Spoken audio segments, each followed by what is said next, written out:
A 17 millas al suroeste del Mar Muerto, en el desierto de Judea, hay una formación geológica llamada Bab ed-Dra, un yacimiento de la Edad de Bronce ubicado junto al borde de un sumidero enorme que desciende más de 400 metros hacia la oscuridad. Los beduinos de la zona evitan acercarse después del atardecer, una costumbre que se transmite de generación en generación sin que nadie recuerde ya con exactitud cuál fue el incidente original que la originó.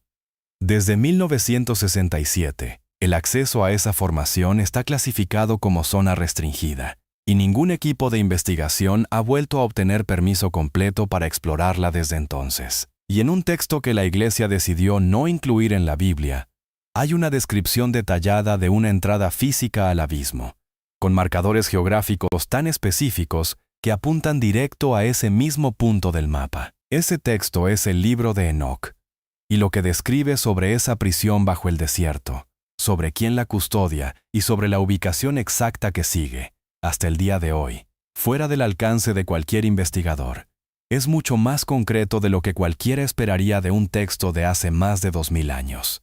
No es un lugar simbólico que representa el mal en abstracto. Es un punto específico del mapa, con coordenadas aproximables, con una historia de exploración documentada, y con una restricción administrativa que sigue renovándose hasta el presente, sin que el público general tenga acceso a la razón completa detrás de esa decisión. Quédate, porque en los próximos minutos vas a entender exactamente dónde queda ese lugar, y por qué nadie ha podido bajar ahí en más de 5 décadas. Antes de seguir, suscríbete si te gustan estas historias. Sigamos. El pasaje que nos interesa hoy aparece en los capítulos 17 al 21 del libro de Enoc, dentro de la sección que los especialistas llaman el libro de los vigilantes, considerada por la mayoría de los investigadores como la parte más antigua de todo el texto. El fragmento arameo 4Q201, conservado hoy en el santuario del libro del Museo de Israel en Jerusalén, contiene una porción de este mismo pasaje, datada por radiocarbono alrededor del año 200 a.C., lo cual la hace más antigua que cualquier manuscrito del Nuevo Testamento que existe. La traducción académica de referencia en inglés, publicada en 1978 por el especialista Michael Niv, a partir de los manuscritos etíopes completos, coincide con la investigadora Margaret Barker,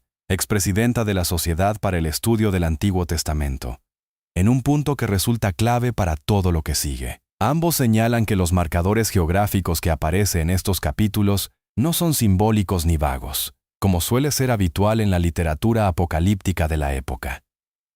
Son específicos, apuntando de forma consistente hacia el extremo sureste del desierto de Judea, la zona de transición entre la tierra habitada y el desierto abierto. Vale la pena notar que este nivel de precisión geográfica es justamente lo que más llamó la atención de los investigadores que compararon este pasaje con el resto de la literatura apocalíptica judía del mismo periodo. Textos como el Apocalipsis de Baruch o el cuarto libro de Esdras, escritos en épocas cercanas, describen visiones celestiales y terrenales con un lenguaje mucho más simbólico, sin ubicaciones verificables. El libro de Enoc, en cambio, en esta sección específica, se comporta casi como un informe de reconocimiento de terreno, algo que Barker señaló como una anomalía dentro del género literario al que técnicamente pertenece. Acá está la afirmación central, y quiero que la pienses con calma. El texto no describe el abismo como una idea abstracta ni como una metáfora del castigo divino. Lo describe con el mismo tipo de lenguaje que usarías para dar indicaciones de cómo llegar a un lugar real, algo que ningún otro texto religioso de la antigüedad se anima a hacer con este nivel de precisión. Vamos a separar y explicar esto en 3 partes, tal como lo cuenta el propio texto. La primera parte es la ubicación. El capítulo 17 describe a Enoc siendo llevado a un lugar más allá de la gran oscuridad, en el límite donde termina la tierra conocida. El texto especifica que ahí se encuentra el punto donde los pilares que sostienen el cielo tocan el suelo, una forma antigua de describir el borde del mundo habitado tal como lo entendía la cosmología judía de la época, que ubicaba ese límite precisamente al sureste del Mar Muerto, en la transición hacia el desierto abierto. Fíjate que este dato geográfico coincide con algo que cualquier persona familiarizada con la región reconocería de inmediato. La zona sureste del Mar Muerto es, todavía hoy, el punto donde el paisaje cambia de forma abrupta, pasando de la vegetación escasa pero presente de los oasis cercanos al agua, a un desierto absolutamente árido sin ningún punto de referencia visual durante kilómetros. Para cualquier habitante de la antigüedad, ese cambio brusco de paisaje representaba, literalmente, el fin del mundo conocido y transitable. La segunda parte es la descripción física de la entrada.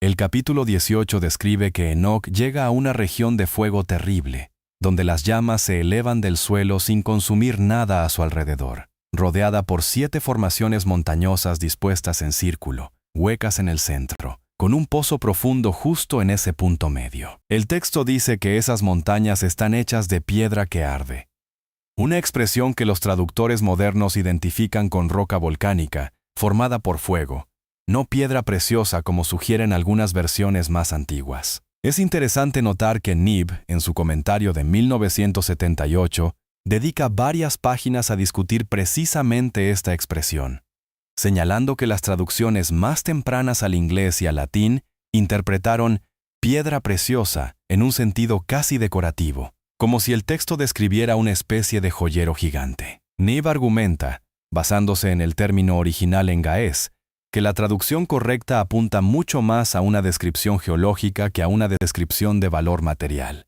algo consistente con roca ígnea formada por actividad volcánica, no con piedras preciosas en el sentido que solemos entender hoy. Y acá viene la tercera parte, la que conecta directamente con lo que podés verificar hoy. El capítulo 20 nombra al ángel asignado a custodiar esa entrada, Uriel, descrito con un término específico que los especialistas traducen como puesto sobre el abismo, no como gobernante simbólico, sino como centinela asignado a una ubicación concreta. Y el capítulo 21 agrega un detalle que la mayoría de las traducciones resumen demasiado rápido. Dice que Uriel permanece ahí, en presente, no en pasado, vigilando hasta el día señalado. Ahora, acá es donde la historia se vuelve verificable. La formación de Bab ed-Dra, catalogada por arqueólogos desde comienzos del siglo XX como sitio de la Edad de Bronce, incluye una característica geológica que rara vez se menciona fuera de círculos especializados. Un sumidero central rodeado por formaciones de basalto volcánico dispuestas en un patrón semicircular, con emisiones de metano documentadas en estudios geológicos israelíes de 1964. Que producen llamas intermitentes visibles desde la superficie en determinadas condiciones. Estos estudios de 1964, realizados como parte de un relevamiento geológico más amplio de la región del Mar Muerto, registraron mediciones de temperatura que oscilaban drásticamente en distancias verticales muy cortas, un patrón que los propios geólogos de la época describieron como inusual para ese tipo de terreno. A intervalos de apenas 20 metros de profundidad, las lecturas de temperatura variaban entre los 12 y los 38 grados centígrados, algo que normalmente requeriría cientos de metros de diferencia para producirse en una formación geológica convencional. En 1924, una expedición británica liderada por el reverendo Melvin Kyle descendió aproximadamente 55 metros dentro del sumidero usando escaleras de cuerda, buscando mapear las cámaras inferiores.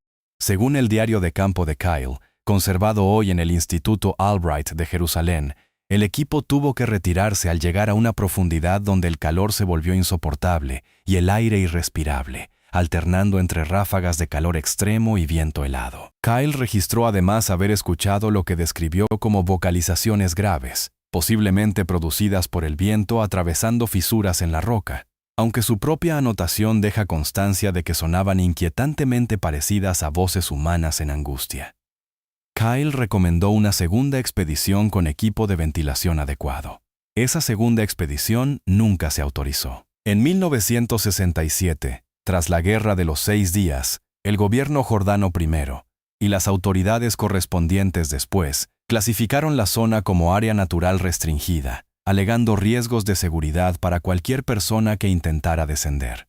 Desde entonces, cada solicitud formal de investigación ha sido denegada. En 2014, un equipo de geólogos del Instituto de Tecnología de California solicitó permiso para realizar un relevamiento con dron equipado con LIDAR, ofreciendo financiar la totalidad del proyecto con fondos privados y asumiendo toda la responsabilidad legal. El permiso fue denegado sin mayor explicación 6 meses después de presentada la solicitud. La investigadora que lideraba ese equipo, tras la negativa, presentó una solicitud de información pública a través del Departamento de Estado de los Estados Unidos, pidiendo cualquier documentación relacionada con el estatus restringido del sitio. La respuesta que recibió fue un único documento, un memorando de 1968 del Ministerio del Interior jordano que clasificaba la zona como de preocupación geológica estratégica, sin ofrecer ningún detalle adicional sobre qué significaba exactamente esa categoría ni por qué se aplicaba a esa formación en particular